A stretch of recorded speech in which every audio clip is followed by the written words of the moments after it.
Ando devagar, porque já tive pressa e leve este sorriso, porque já chorei demais. Hoje me sinto mais forte, mais feliz. Quem sabe eu só levo a certeza de que muito pouco eu sei e nada sei. Conhecer as manhãs e as manhãs, o sabor das massas e das maçãs. É preciso amor para poder pulsar, é preciso paz para poder sorrir, é preciso chuva para florir. Penso que cumprir a vida seja simplesmente compreender a marcha, ir tocando em frente. Como um velho boiadeiro levando a boiada, eu vou tocando os dias. Pela longa estrada eu vou, estrada eu sou.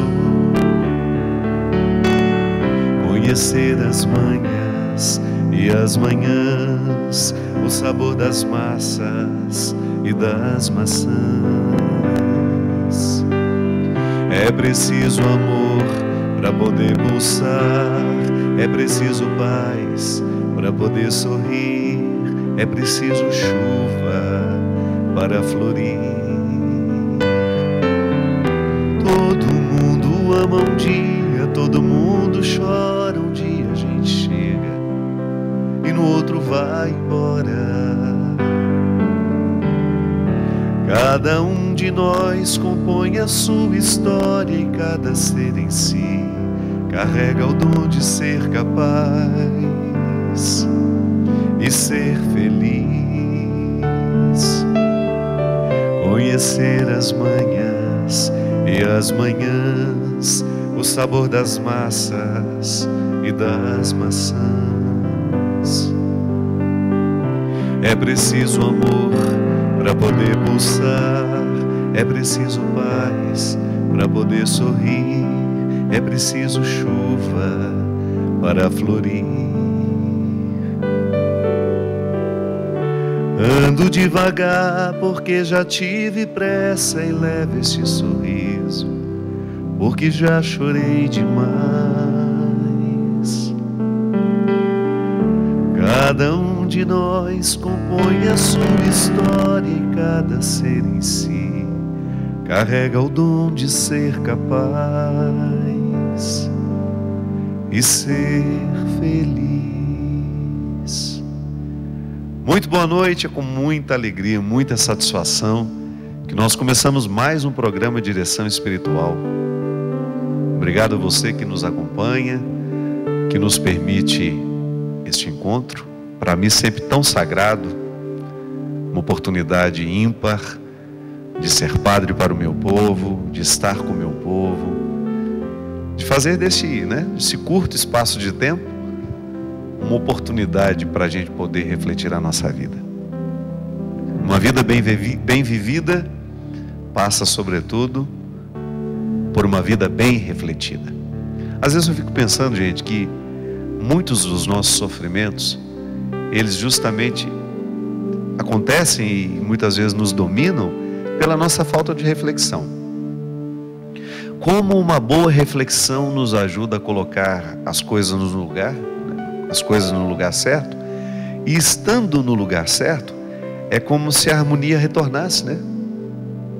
Não é que os problemas vão embora na hora que a gente reflete, é que na verdade a gente tem uma nova visão deles. Gosto de dizer sempre isso. Muitas vezes nós não podemos mudar a vida, mas nós podemos mudar a maneira como nós olhamos para ela. Você já observou que às vezes nós vamos assumindo uma espécie de pessimismo que vai retirando de nós a capacidade de nutrir esperanças. E porque não nutrimos esperanças, a gente acaba comprometendo o presente e o futuro, né? Por que o olhar pessimista toma conta de nós? Porque muitas vezes nos falta sabedoria. O pessimismo é filho legítimo da falta de sabedoria. No último acampamento que a gente teve do Coração de Jesus, na celebração de sábado, vocês se recordam, não sei, quem assistiu a palestra, sabe que a leitura que estava amarrada ao Evangelho, né, era uma leitura que falava justamente de um testemunho de alguém que havia encontrado a sabedoria, e a partir dela, daquele encontro, a partir do momento em que a pessoa tomou posse da sabedoria, ela começou a enxergar a vida de um jeito novo. E sabedoria, minha gente, é muito diferente de inteligência.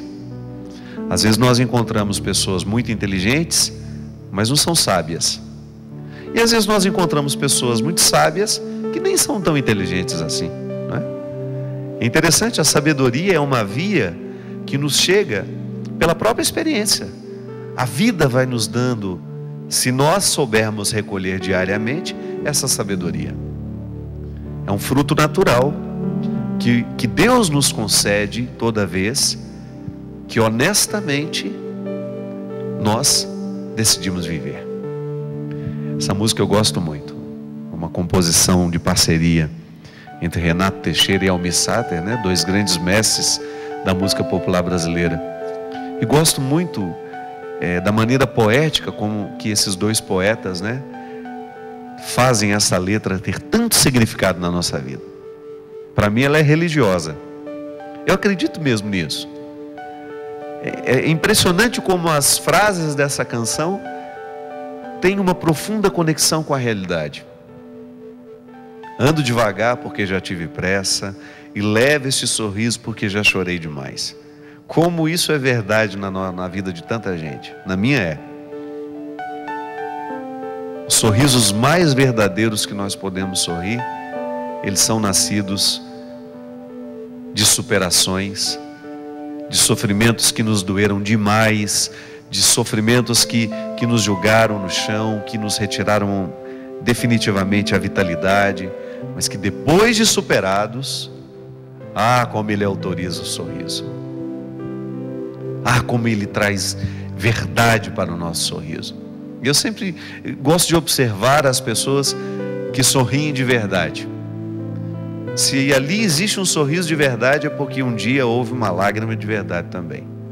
A lágrima verdadeira, o sofrimento quando vivido de maneira redentora, na perspectiva de que Ele está nos purificando, né? Não nos vitimando, mas nos purificando. Ele tem o poder de provocar um sorriso depois. É a grande diferença entre tristeza e luto.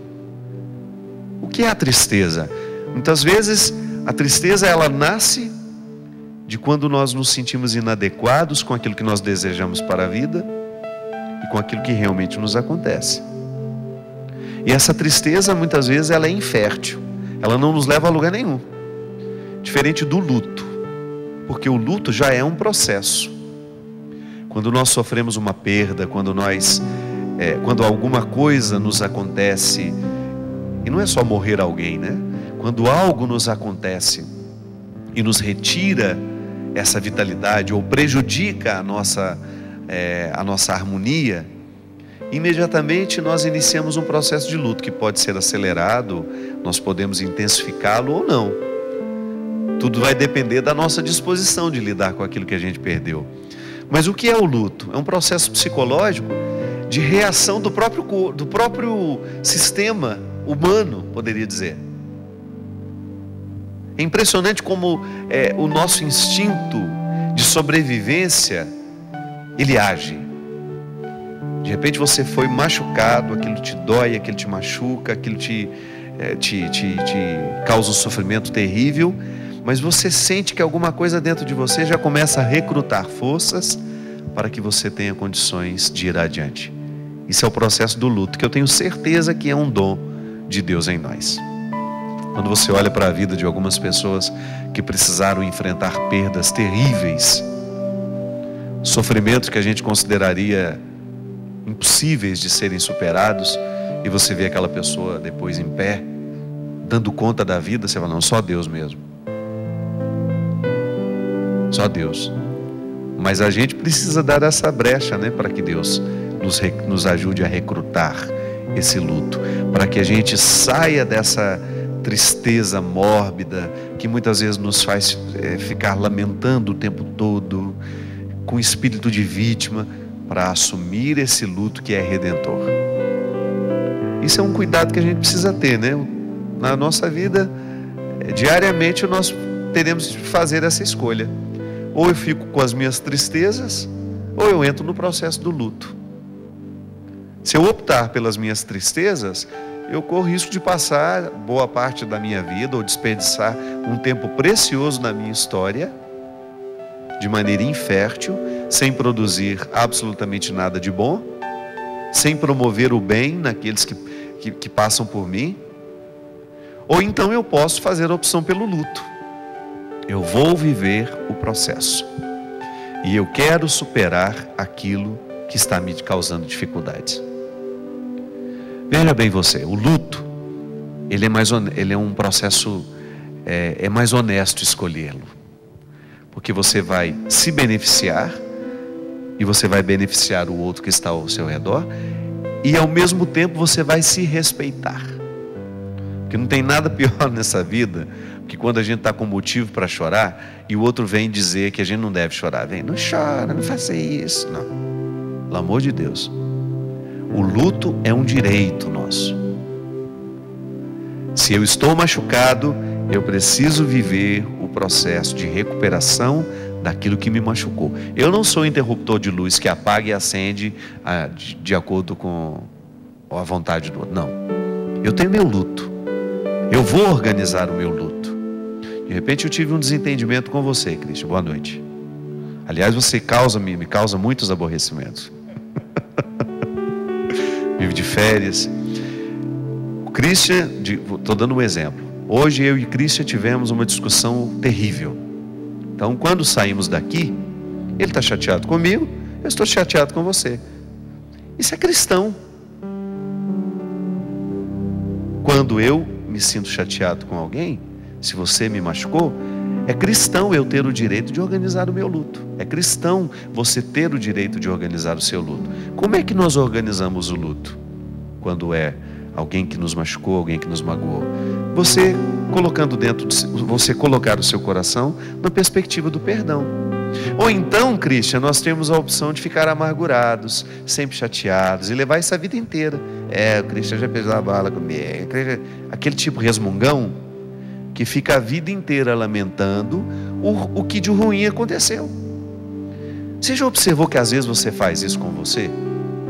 Que você se prejudica porque você não é capaz de dar o passo na direção do luto? Você prefere a tristeza? Você já observou que muitas vezes você não consegue harmonizar o seu coração porque você não tem a consciência de que organizar o luto é muito mais inteligente do que ficar na tristeza? Às vezes, minha gente, Deus nos dá a oportunidade de reconstruir o outro dentro de nós. Às vezes é um irmão que você tem dentro de casa, que você teve dificuldade a vida inteira, e de repente você toma essa consciência, você reflete sobre as dificuldades que você tem com ele, e você descobre que você pode organizar esse luto. O luto de uma vida inteira vivida ao lado, e que não foi frutuosa. E você descobre, eu não quero morrer com esse irmão engasgado. E nem quero que ele morra comigo engasgado. Eu não quero perder a oportunidade de harmonizar o meu coração e de provar essa paz. Então vamos organizar o luto, né? Você vai dar passos serenos, suaves, no ritmo que você considerar importante, permitindo sempre que Deus lhe ilumine a consciência. Até nisso Deus nos ajuda a saber a pressa ou a demora com que a gente tem que fazer as coisas. E organizando esse luto aos poucos, harmonizando a presença do seu irmão na sua vida.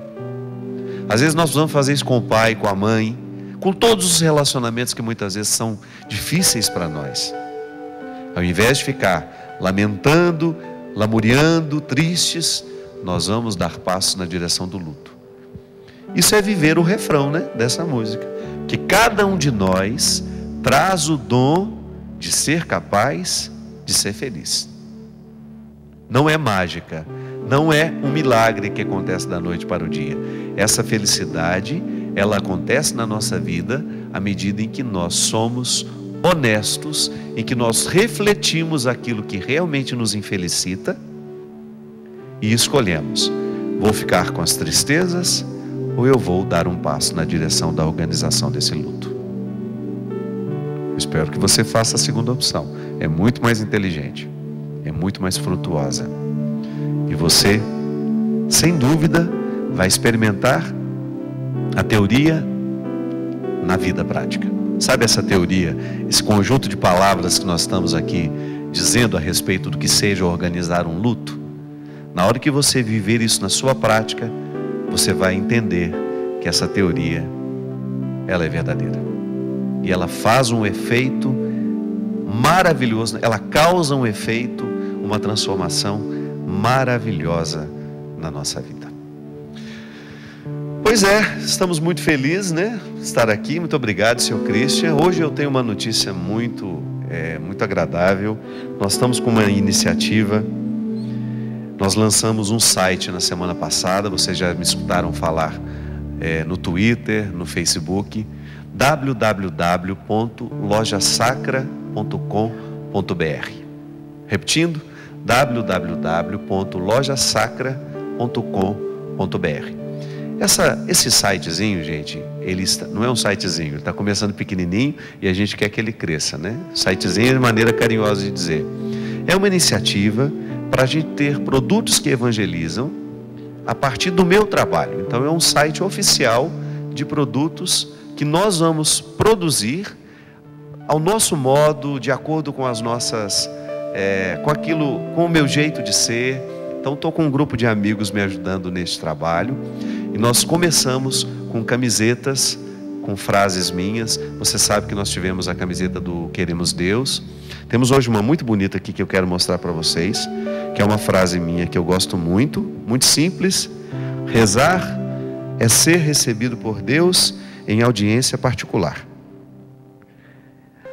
Através dessas iniciativas, nós vamos simplificando muitas vezes a nossa maneira de abordar o outro com a evangelização. Já é a proposta da Canção Nova, já é a proposta de muitos sites que têm, né, a proposta de levar essa evangelização de maneira natural, espontânea.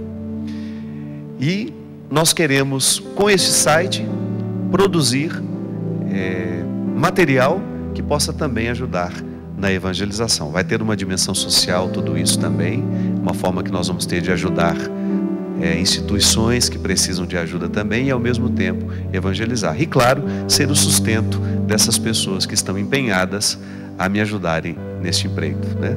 Afinal de contas, vai ser o trabalho delas e é natural, é justo que elas também retirem deste site o seu sustento. E nessa semana nós temos uma promoção muito especial. Se você entrar lá hoje, você vai ter a oportunidade, já que nós estamos numa época de mais folga, você vai ter a oportunidade de receber na sua casa a camiseta do Queremos Deus, aquela camiseta branca que nós fizemos para a gravação do DVD, autografada especialmente para você. Tem um recurso lá no site em que você vai preencher, deixando um nome para quem você gostaria que a camiseta fosse autografada. A gente tem lá um pincel especial para tinta, né, de tecido, e você vai poder receber na sua casa. Muito obrigado a você que já está entrando em contato, que já conheceu o site e que está nos ajudando a divulgar. Muita gente participando conosco, muita gente nos dando a oportunidade de partilha, né? Eu sempre digo que esse programa, ele acontece a partir da partilha que as pessoas nos fazem. São dificuldades, são lutas, também são vitórias, são testemunhos, e a gente fica sempre muito honrado aqui, toda vez que nós temos a oportunidade de receber a sua contribuição. China me falou que o Mike de Oliveira, dizem que ele é um ex-jogador da seleção brasileira de futsal. Diz que ele não perde um programa, ele e a família dele, e o China quer que a gente mande um abraço em nome de toda a equipe. Muito obrigado. E diz que o Mike ajuda a divulgar muito também o programa Direção Espiritual. Assim como muitos de vocês, né, que nos acompanham, a Silene França lá de Belém, que é uma grande divulgadora do programa Direção Espiritual, assim como outras pessoas também pelo Brasil afora, fazem questão de... Eu lembro a Geisa de Franca, algumas pessoas que ao longo da vida a gente vai tendo a oportunidade de saber. Eu me lembro que a Geisa adesivou o carro dela, uma época, fazendo propaganda, programa Direção Espiritual, toda quarta-feira, às 20 horas, não sei se naquela época era quinta, enfim, iniciativas de pessoas, né, que amam a Canção Nova, que de alguma forma se identificam com o meu trabalho. Muito obrigado a vocês que fazem essa comunicação acontecer no coração de muitas pessoas. Obrigado. E o José Carlos, ele faz na verdade uma sugestão, que já é uma sugestão que favorece uma boa reflexão. Ele fala: padre, eu gostaria de um dia ter a oportunidade de conhecê-lo pessoalmente, conversar um pouco sobre a doutrina da Igreja Católica e também sugerir que a gente crie mais veículos de divulgação da doutrina. Hoje vejo muitas pessoas que mudam de igreja por não conhecerem a verdadeira Igreja Católica. Um grande abraço, José Carlos. É verdade. Muitas vezes, por causa do nosso desconhecimento, né, a gente acaba perdendo o elan. Eu gosto de usar essa palavra. É igual uma amizade. O que faz com que a gente seja sempre amigo um do outro? O que nos move? É justamente a dimensão misteriosa que o outro é. Porque o amor, o verdadeiro amor, minha gente, ele nunca esgota o mistério do outro. Ele nunca permite que o mistério do outro seja esgotado. Porque se a gente esgota o mistério do outro, a gente corre o risco de banalizá-lo.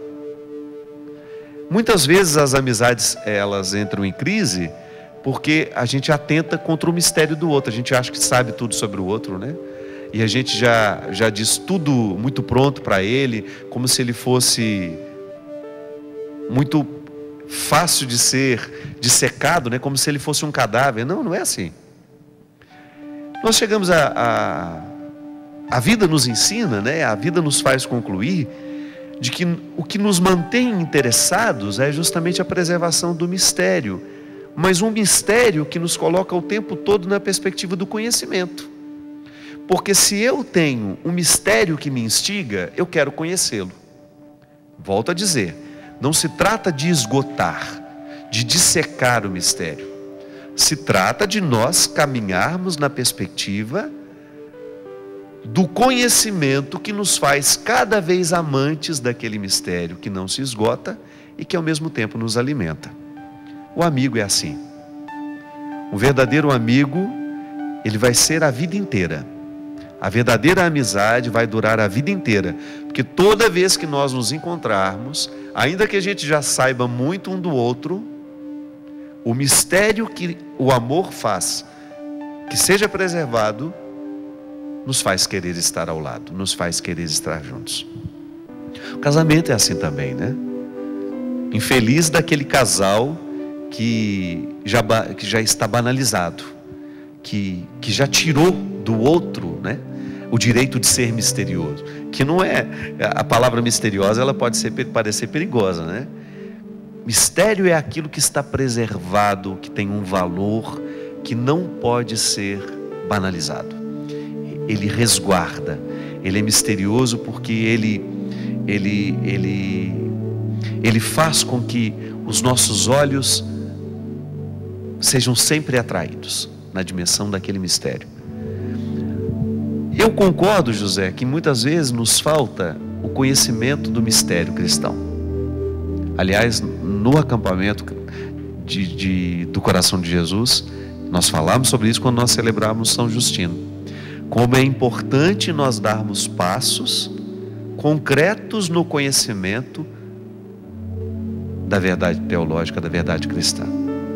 Seja através do estudo, seja através da contemplação, né? Seja através do interesse que nós podemos ter pela história da igreja, Aliás, eu não sei se você sabe, Célio, o nome do livro que o professor Felipe Aquino está lançando agora, que eu recebi de presente da Canção Nova. Pergunte ao China aí, vê se ele sabe. Mas eu sei que está sendo lançado aqui agora um texto organizado pelo professor Felipe Aquino, que pega os principais pontos da nossa catequese e apresenta isso de maneira muito didática, para que o povo tenha condições de mergulhar no mistério de Deus, preservando esse mistério, mas ao mesmo tempo se aventurando a conhecê-lo. Muitas vezes nós vamos abandonar um amigo porque a gente deixou de caminhar no conhecimento. Nós também corremos o risco de abandonar a igreja se nós não caminhamos, não damos passos que nos aproximem mais deste conhecimento. É natural a gente perder o interesse se a gente não conhece, não é? Por isso que toda vez que nós identificamos que algo é precioso para nós precisamos ter uma postura muito respeitosa para saber que aquilo que nos atrai é um mistério que nós não podemos esgotar, mas ao mesmo tempo, aquilo que nos atrai precisa ser conhecido. Com Deus é a mesma coisa. Ele nos atrai, nós nunca poderemos esgotá-lo, porque Ele é inesgotável, mas é responsabilidade nossa de no dia a dia, ainda que seja 10 minutos do nosso dia, uma leitura, uma música, um momento de oração que nos favoreça a dar passos no conhecimento dEle.